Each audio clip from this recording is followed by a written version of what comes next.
ರಾಜ್ಯದ ಪ್ರತಿಷ್ಠಿತ ವಿಶ್ವವಿದ್ಯಾಲಯಕ್ಕೆ ಹಣಕಾಸಿನ ಗ್ರಹಣ ಹಿಡಿದಿದೆಯಾ? ವಿವಿಯ ನಿವೃತ್ತರ ಪಿಂಚಣಿ ಹಣವೂ ಇಲ್ಲ, ಅತ್ತ ಸಿಬ್ಬಂದಿ ವೇತನವೂ ಇಲ್ಲ ಅನ್ನುವಂತಾಗಿದೆ. ಯಾಕೆ ಅನ್ನೋದರ ಕಂಪ್ಲೀಟ್ ಡೀಟೇಲ್ಸ್ ಇಲ್ಲಿದೆ, ನೀವೇ ನೋಡಿ. ಧಾರವಾಡ ಕರ್ನಾಟಕ ವಿವಿಗೆ ಹಿಡಿದ ಗ್ರಹಣ. ನಿವೃತ್ತರ ಪಿಂಚಣಿ ಹಣವೂ ಬರ್ತಿಲ್ಲ, ವೇತನವೂ ಸಿಗ್ತಿಲ್ಲ. ಜಂಟಿ ನಿರ್ದೇಶಕರ ಬದಲಾವಣೆಯಿಂದ ವೇತನ ತಡ. ಧಾರವಾಡ ಕರ್ನಾಟಕ ವಿಶ್ವವಿದ್ಯಾಲಯಕ್ಕೆ ತನ್ನದೇ ಆದ ಪ್ರತಿಷ್ಠೆ ಇದೆ. ಇಲ್ಲಿ ಸಾವಿರಾರು ವಿದ್ಯಾರ್ಥಿಗಳನ್ನು ಕಲಿಸಿ ಕಳಿಸ್ತಾರೆ.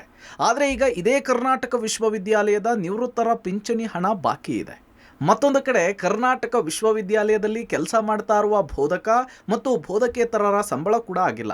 ಕರ್ನಾಟಕ ವಿವಿಯ ಸಿಬ್ಬಂದಿಯ ಸಂಬಳ ಪ್ರತಿ ತಿಂಗಳು 5ನೇ ತಾರೀಕಿನ ಒಳಗೇನೆ ಆಗಬೇಕು. ಆದರೆ ಇದೀಗ 16ನೇ ತಾರೀಕಾದರೂ ಕೂಡ ಸಂಬಳ ಆಗಿಲ್ಲ. ಇದು ಬೋಧಕ ಮತ್ತು ಬೋಧಕೇತರ ಸಿಬ್ಬಂದಿಗೆ ದೊಡ್ಡ ಸಮಸ್ಯೆ ತಂದಿಟ್ಟಿದೆ. ಈ ಬಗ್ಗೆ ಕರ್ನಾಟಕ ವಿವಿಯ ಹಣಕಾಸು ಅಧಿಕಾರಿಗಳಿಗೆ ಕೇಳಿದ್ರೆ ಸಂಬಳ ತಡವಾಗಿದ್ದು ನಿಜ, ಕರ್ನಾಟಕ ವಿವಿಗೆ ಸಂಬಂಧಿಸಿದ ಜಂಟಿ ನಿರ್ದೇಶಕರ ಬದಲಾವಣೆಯಿಂದ ತಡವಾಗಿದೆ ಅಂತ ಹೇಳ್ತಾರೆ.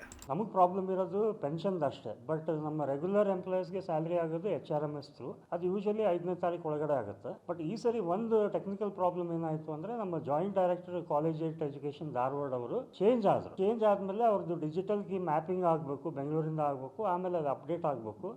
ಅದ್ರ ಸಲುವಾಗಿ ಸ್ವಲ್ಪ ಟೆಕ್ನಿಕಲ್ ಇಶ್ಯೂ ಇರೋದ್ರಿಂದ ಪ್ರಾಬ್ಲಮ್ ಆಗಿರೋದು ಹೊರತಾಗಿ ಇದು ಸರ್ಕಾರದಿಂದ ಅಥವಾ ಯಾರದಿಂದನೂ ಪ್ರಾಬ್ಲಮ್ ಆಗಿದೆ. ನಮ್ಮಲ್ಲಿ ಅದೇ ಸುಮಾರು ಒಂದು 539 ಸಿಬ್ಬಂದಿಗಳಿದ್ದಾರೆ ರೆಗ್ಯುಲರ್ ಎಂಪ್ಲಾಯೀಸ್. ಅದರಲ್ಲಿ 197 ಟೀಚಿಂಗು, 342 ನಾನ್ ಟೀಚಿಂಗ್ ಎಂಪ್ಲಾಯೀಸ್ಗೆ ಪ್ರತಿ ತಿಂಗಳು ನಾವು ಯೂಶಲಿ 5ನೇ ತಾರೀಕು ಅಥವಾ 6ನೇ ತಾರೀಕು ಸ್ಯಾಲ್ರಿ ಆಗುತ್ತೆ. ಅದರದ್ದೇನು ತೊಂದರೆ ಇಲ್ಲ. ಈ ತಿಂಗಳು ಮಾತ್ರ ಸ್ವಲ್ಪ ತೊಂದರೆ ಆಗಿದೆ. ಕರ್ನಾಟಕ ವಿವಿ ಒಟ್ಟು 197 ಬೋಧಕ ಸಿಬ್ಬಂದಿಗಳಿದ್ದಾರೆ, 342 ಬೋಧಕೇತರ ಸಿಬ್ಬಂದಿಗಳಿದ್ದಾರೆ. ಇವರ ಅಷ್ಟೂ ಸಂಬಳ 8 ಕೋಟಿ 12 ಲಕ್ಷ ಆಗುತ್ತೆ.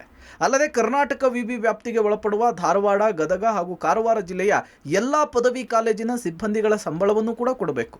ಅದಕ್ಕೆ ಪ್ರತಿ ತಿಂಗಳು 8 ಕೋಟಿ ಸಂಬಳವನ್ನು ಕರ್ನಾಟಕ ವಿವಿ ಕೊಡಬೇಕು. ಈಗ ನೂತನ ಜಂಟಿ ನಿರ್ದೇಶಕರು ಅಧಿಕಾರವನ್ನು ಸ್ವೀಕಾರ ಮಾಡಿದ್ದು 2 ದಿನಗಳಲ್ಲಿ ಕರ್ನಾಟಕ ವಿವಿ ಸಿಬ್ಬಂದಿಯ ಸಂಬಳ ಆಗಲಿದೆ ಅಂತ ಹೇಳ್ತಿದ್ದಾರೆ ಕುಲಪತಿಗಳು. ನಮ್ಮ ಸ್ಯಾಲ್ರಿ ಎಲ್ಲ HRMS ಇಂದ ಆಗೋದು. HRMS ಅಲ್ಲಿ ಆಗಬೇಕಾದ್ರೆ ಟ್ರೆಜರಿಗೆ ನಮ್ಮ JD ಅವರಿಂದ ನಮ್ಮ ಬಿಲ್ ಪಾಸ್ ಆಗಬೇಕು. ಇಲ್ಲೇನಾಯಿತು, ನಮ್ಮ JD ಅವರು ಹೊಸಮನಿ ಅಂತಿದ್ದವರು ಟ್ರಾನ್ಸ್ಫರ್ ಆಗಿ ಬೇರೆ ಕಡೆ ಹೋದರು.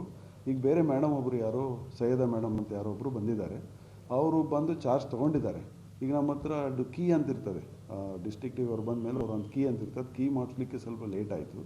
ಕೀ ಆದ ತಕ್ಷಣ ಅವರು ಇಮಿಡಿಯೇಟ್ ಬಿಲ್ ಪಾಸ್ ಮಾಡಿದ್ರೆ ನಮ್ಮದು ಸಂಬಳ, ಅವ್ರಿಗೆಲ್ಲ ಸಂಬಳ ಎಲ್ಲ ಬರ್ತದೆ. ವಿದಿನ್ 1 or 2 days ಎಲ್ಲದೂ ಸಂಬಳ ಬರ್ತದೆ, ಏನು ಇದಾಗೋದಿಲ್ಲ. ಒಟ್ನಲ್ಲಿ ಕರ್ನಾಟಕ ವಿವಿಯ ಆರ್ಥಿಕ ಪರಿಸ್ಥಿತಿ ಹದಗೆಟ್ಟಿದೆ ಅನ್ನುವಂತಹ ಆರೋಪ ಕೇಳಿ ಬರ್ತಾ ಇರುವ ವೇಳೆಯೇ ಸಿಬ್ಬಂದಿಗಳ ಸಂಬಳ ಆಗದೇ ಇರುವುದಕ್ಕೆ ಮತ್ತೊಂದು ಗೊಂದಲ ಈಗ ಸೃಷ್ಟಿಯಾಗಿದೆ. Javed Adhoni, public TV, Dharwad.